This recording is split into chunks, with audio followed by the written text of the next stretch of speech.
start reading right now. The story is called Halloween 64.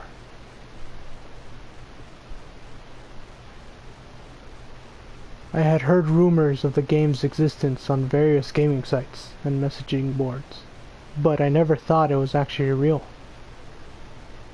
I spent a little over a year trying to track down a copy, but I always came up empty-handed. That was until a few weeks ago, when the game decided to find me. I am here to beg you, do not go looking for it. If an unfamiliar game shows up at your door, leave it be. It can disguise itself under any platform and does not abide by the rules of the universe. If you are unfortunate enough to play it, I will provide instructions below to hopefully give you a fighting chance. The game decided to present itself to me on a Sunday at 12 a.m. It had manifested itself into a blank Nintendo 64 cartridge with no writing or sticker logo, and was placed outside my front door with no note or instructions. I paced around for 20 minutes and tried to comprehend where it came from and who had delivered it. Eventually, I hooked up my console and inserted the cartridge. My version of the game had titled itself Halloween 64 and included an inverted Nintendo logo. It also displayed a few presumably non-existent dev companies like Uology Inc. and Last Breath Software. The title screen included the words Halloween 64. Press start in text made to look like a cheesy green slime. As soon as the game begins, you will be unable to quit it until complete. I'm sure you're thinking, just turn it off or unplug it and walk away. If only it were that simple. The game has several methods of self-defense, and the harder you try to disrupt it, the stronger it becomes. The power function of the console will not respond if you try to turn it off. The red power light remains on and the system operates like normal. The cartridge cannot be removed. It does not matter how hard you pull it.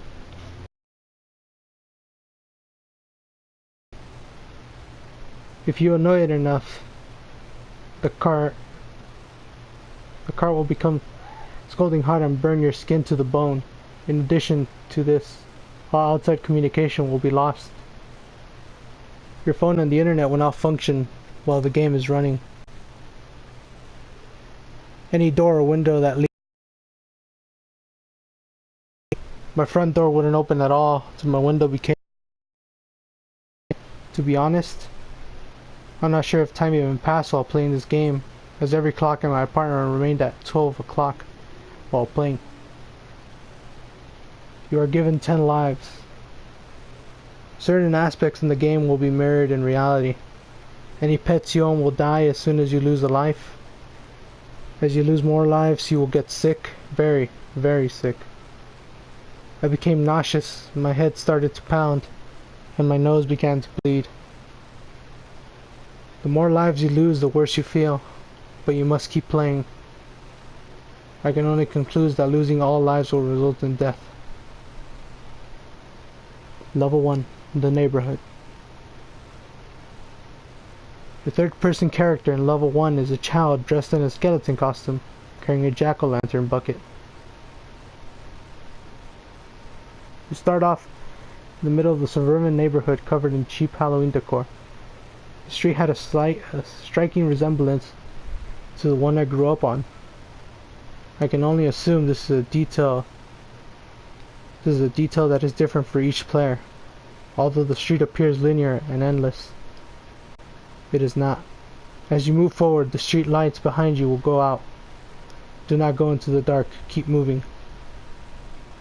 If you move your character into the dark, you will lose a life. As you play, you will notice the darkness creeping behind you in reality. After a few hours of running down the virtual street, all of the lights in the apartment went out one by one.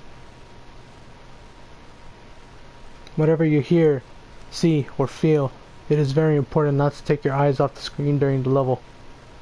You will hear doors in your home open and close, footsteps, and a familiar voice whispering in your ear.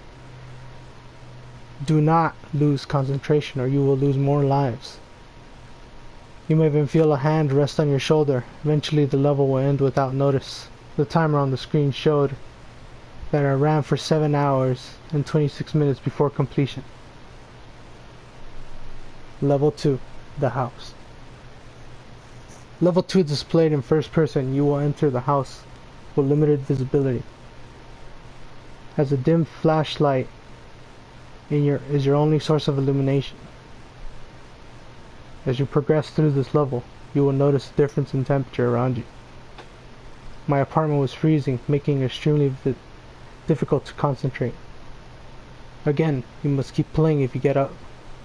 If you get up and try to adjust the thermostat or get a coat, you will lose a life. I lost 4 lives during this level and started coughing up blood. As you move through the house, you will discover various weapons. When you recover all of these weapons, you can progress to level 3. These weapons cannot be used in self-defense. It is best not to equip them, as your character will only use them to commit suicide, thus resulting in loss of more lives. As you move through the dark house, you will hear and see things that will test your limits as a human being. I will not go into detail, but I saw and heard things in the game that were deeply personal, disturbing, and worst of all, genuine.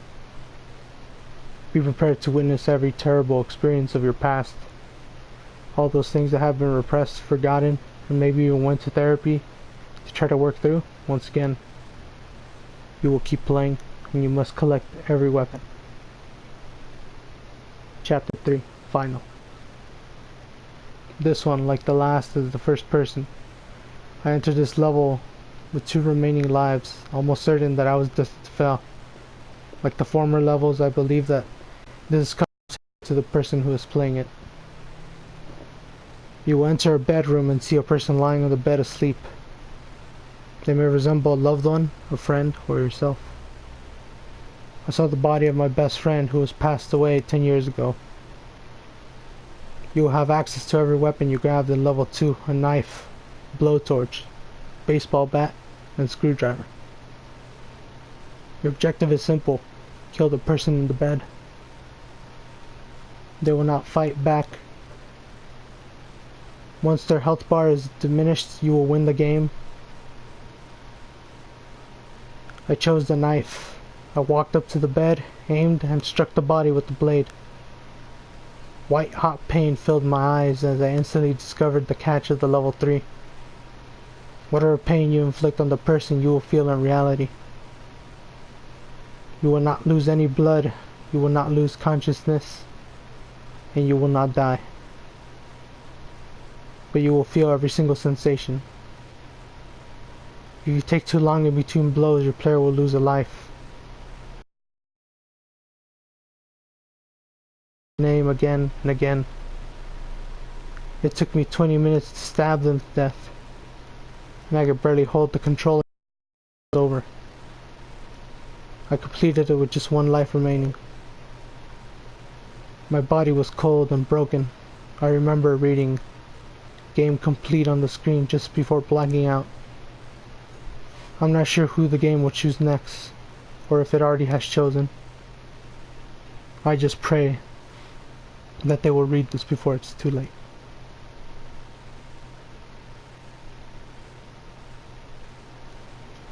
The end.